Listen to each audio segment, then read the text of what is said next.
Hello, League City. I'm here with Ryan Edghill, who is the city's emergency operations coordinator. We're going to talk about all things hurricane, but first we're going to talk about our hurricane preparedness fair coming up. Yeah, so Saturday, June 15th, over at our Civic Center, we are doing our annual kind of all hazards preparedness fair. We've got tons of vendors that will be available to kind of answer your questions and guide you through the process and recovery and those things. We've partnered with basically all of our neighboring jurisdictions and Galveston County. So everyone's going to bring out their toys. So we'll have a great kind of touch a truck event. So come out and see the boats and the high water vehicles, the fire trucks.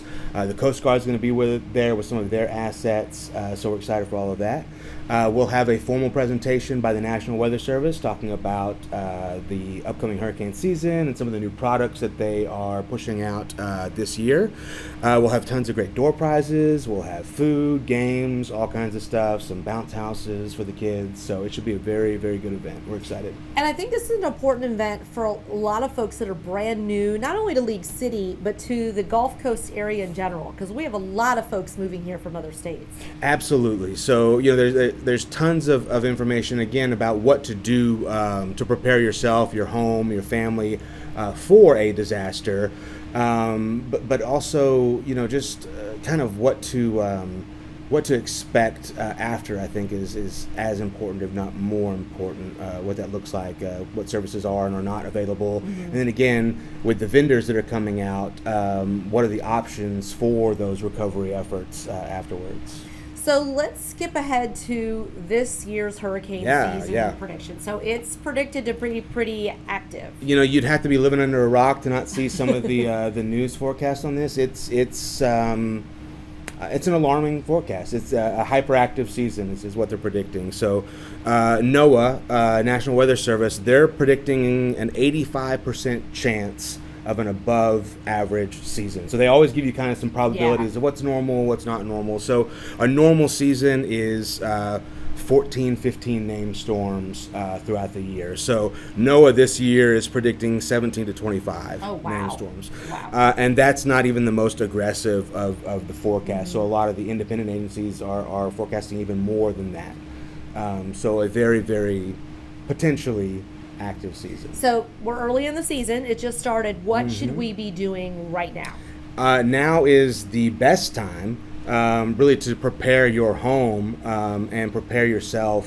for a storm. So the biggest thing that I have to stress for everyone is now is the time to evaluate your home insurance.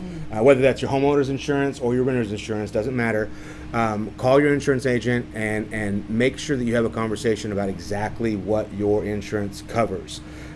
Because if you don't have flood insurance, likely you are not covered for a lot of those storm damages that you may have. So definitely audit your insurance, and then now's the time to put together a kit. So if you were to evacuate, what are you taking with you? That's your drinking water, non-perishable food items, comfort items, weather radio, some way to communicate, all of those things that go into your kit beforehand. Now's the time to put that together. And it's for 10 days. A lot of folks think... Yeah, so the official...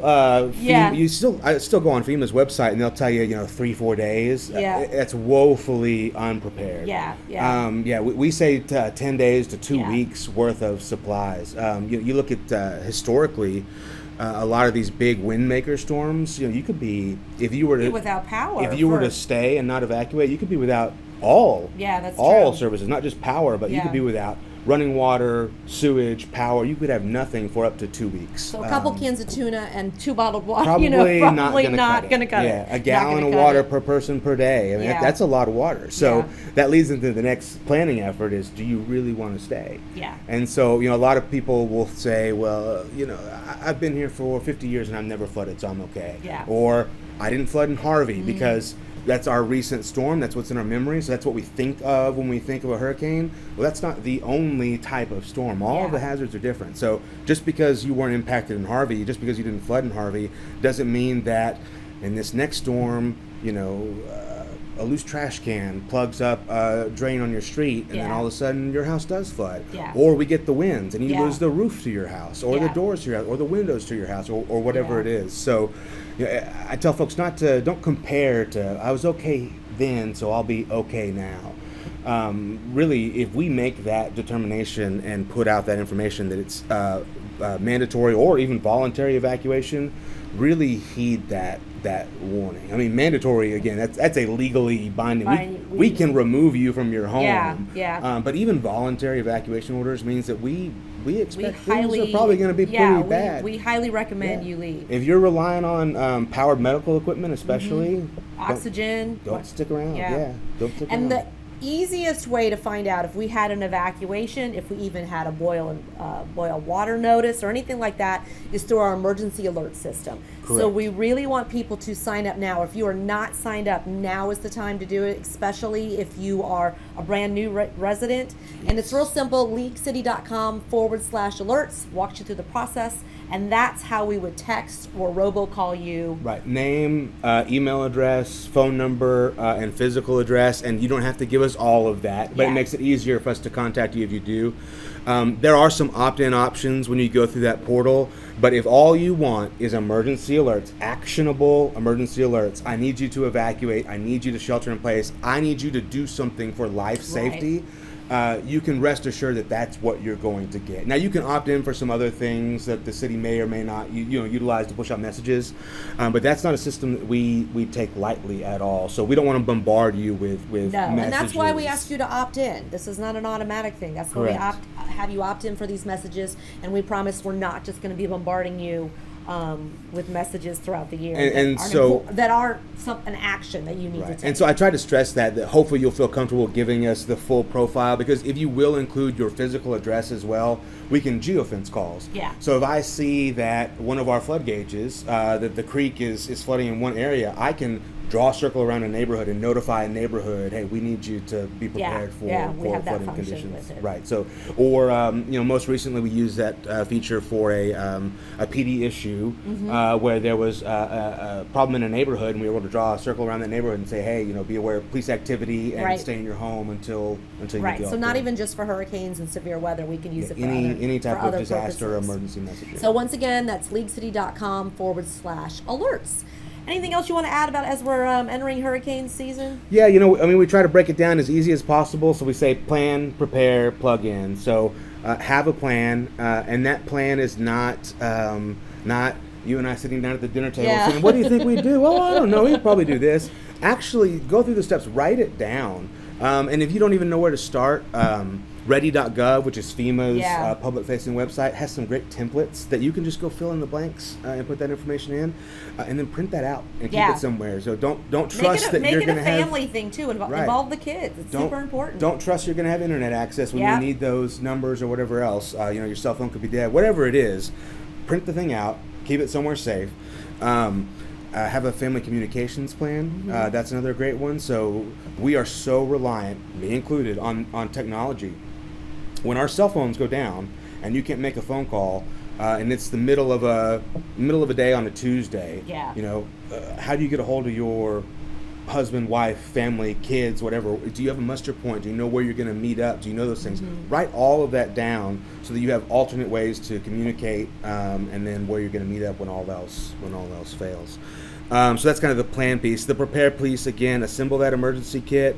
Do it now. If you're a longtime resident, make sure that you cycle through those things. Get rid of all that expired. You don't want all that stuff that's from 5, 6, 7 years ago. Or longer. One of our public outreach displays is what to keep in a kit, and we'll have it at our event.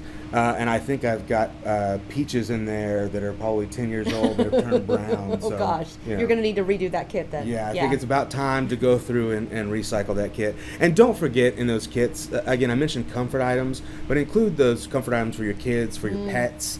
Have some travel games, have something that you can do. Toys, some things just to stay keep people busy occupied. and preoccupied if you need to. And then we mentioned our outreach system, but the plug-in piece is huge. This time of year, rumors start spreading quickly. You will see all over social media the storms. We're going to have a Cat 5 making landfall in Houston in 10 days, 12 days, 14 days. Yeah, there are model runs that may show something like that, and then tomorrow they're going to show something completely different. So people will latch on to little pieces of information and broadcast that everywhere. And we have places that you can go, not only to our Facebook page, which is the trusted source, the League City government page, but you can also go to the National Weather Service page. A lot of people don't realize the National Weather Service in Galveston is right here in League City. And they have the most up-to-date information on their Facebook page. They're a great resource. We have the link specifically to that office on readylc.com, which is our League City emergency management page. That along with a lot of other resources. Our flood gauges that we have throughout town, go to readylc.com as well, are listed there. They're part of the Harris County flood warning system, and you can register. If you live near one of those gauges, you can register for alerts. So if I want to know anytime I've had, say, more than an inch of rain in 15 minutes, I'll get an alert. If I want to know any time that we might come out of banks at that location, I can get an alert. So you can sign up for those as well if they're close to your neighborhood. We've got 7 across town now. Wonderful. But yeah, rumor control is huge. So, don't trust social media. Yeah. Please, if there's talk of evacuation, curfews, big impending storms, go directly to the source. If it's a weather concern, go directly to the National Weather Service. Right. If it's a government concern, come to us. Go to our website. I promise you that if we have a boil water notice, an evacuation order, anything like that, it will be posted front and center on our website. It's not going to be hidden on all our social somewhere. media channels. You're going to be everywhere. Please come directly to the source. To us. Yeah. And again, not just us, but any of the communities around us, or any of the official, weather forecasts, or any, rumors are everywhere, and they're hard to control. They are. Well, Ryan, thank you for joining us today. There'll be I hope I don't see a whole lot this hurricane season, but I know hope you not. will. Maybe you an will exercise be or two. Yeah, but, exactly. But yep. knock on Formica. We'll have to see how things go this hurricane season. And I should say, it's important to note that those forecasts look scary, and they are scary. The numbers of storms. But historically, you can have a hyperactive season, and not a single storm will make landfall. And you can have a historically very slow season and have tremendous one of the impacts deadliest from that one storm. So we always say it only takes one storm. It's true. And we say that to, again, don't put too much into those forecasts. Always be prepared. If you live in this area, always be prepared. But don't worry too much that because it's a hyperactive season, we have no idea where they're going to go. And that's the truth. We have really had no idea where they're going to go until a good couple days before they hit. And then we have a pretty good idea. Once again, thanks for joining us today. And thank you, League City.